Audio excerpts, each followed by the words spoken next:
Fort Kochi Santhome കോളനിയിലെ കൂരയിൽ നിന്ന് Cochin Sithara big സ്ക്രീനിലേക്ക് ചിത്രരചനയിലൂടെ ലഭിച്ച പണവും കൂട്ടുകാരുടെ സഹായം കൊണ്ടും 50 ലക്ഷം രൂപ മുടക്കിയ സിത്താരയുടെ പുഴ ഉടൻ പ്രേക്ഷകരിലെത്തും.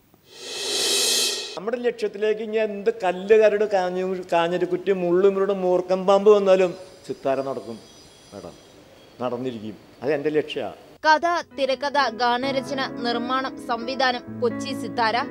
കൊച്ചിയിലെ തോപ്പുംപടി സാന്തോം കോളനിയിലെ ഒരു ചെറിയ കൂരയ്ക്കുള്ളിൽ നിന്ന് സിനിമ സ്വപ്നം കണ്ട അതുല്യ പ്രതിഭ. സിനിമയുടെ ബാനറിൽ എവിടെയെങ്കിലും തന്റെ പേര് കോറിയിടാൻ ശ്രമിച്ച കൊച്ചി സിത്താര 40 വർഷമായി തന്റെ മനസ്സിൽ കൊണ്ടു നടന്ന സിനിമയെന്ന അവസാന ലക്ഷ്യത്തിൽ എത്തിച്ചേർന്നിരിക്കുന്നു. പുഴയെ സംരക്ഷിക്കുന്ന ലക്ഷ്യമുയർത്തി സ്വന്തം ജീവിതാനുഭവങ്ങളുടെ പിൻബലത്തിലാണ് സിത്താര പുഴയെന്ന ചിത്രം ഒരുക്കിയിരിക്കുന്നത്. ഓരോ പുഴയും സംരക്ഷിക്കേണ്ട ബാധ്യത നമ്മൾക്കുണ്ട്.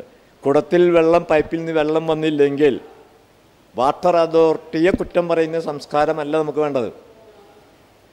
പുഴയിൽ എന്തുകൊണ്ട് കുടത്തിൽ എന്തുകൊണ്ട് വെള്ളം വന്നില്ല, പൈപ്പിൽ എന്തുകൊണ്ട് വെള്ളം വന്നില്ല, അതിൻ്റെ കാരണം തേടിയാണ്.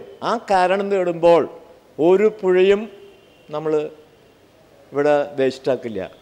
അനീതിക്കെതിരെ പോരാടാൻ ഒരു പ്രത്യേക ശാസ്ത്രവും വായിക്കേണ്ടെന്ന സന്ദേശം ഉയർത്തിക്കൊണ്ടാണ് ചിത്രം ഒരുക്കിയിരിക്കുന്നത്. തൃശൂർ ജില്ലയിലെ ഒരു പുഴയുടെ പശ്ചാത്തലത്തിൽ തയ്യാറാക്കിയിരിക്കുന്ന ചിത്രത്തിൽ തൃശൂർ ഭാഷാ ശൈലിയാണ് ഉപയോഗിച്ചിരിക്കുന്നത്. 2 വർഷത്തോളം എടുത്ത് തയ്യാറാക്കിയ ചിത്രത്തിൽ 5 പാട്ടുകളാണുള്ളത്. യേശുദാസിന്റെ ഇഷ്ടക്കാരനായ സിത്താരയുടെ ചിത്രത്തിന് വേണ്ടി മകൻ വിജയ് യേശുദാസ് അമേരിക്കയിൽ നിന്നെത്തി ഒരു പാട്ടിന് ശബ്ദം നൽകി. വിനോദ് പ്രഭാകറും വൈശാഖിയുമാണ് ചിത്രത്തിൽ പ്രധാന വേഷത്തിലെത്തുന്നത്. ശുചിത്വ മിഷന്റെ കൂടി സഹകരണത്തോടെ ജൂലൈയിൽ പുറത്തിറങ്ങുന്ന ചിത്രം ഉദ്ഘോഷിക്കുന്നത് പരിസ്ഥിതി സംരക്ഷണം തന്നെയാണ്. നാളെ ജലത്തിന് വേണ്ടി ഒരു യുദ്ധം പ്രതീക്ഷിക്കാം. ഓരോ പുഴയും സംരക്ഷിക്കണം. ശുചിത്വ മിഷൻ വിജയിപ്പിക്കുക. Do or dye.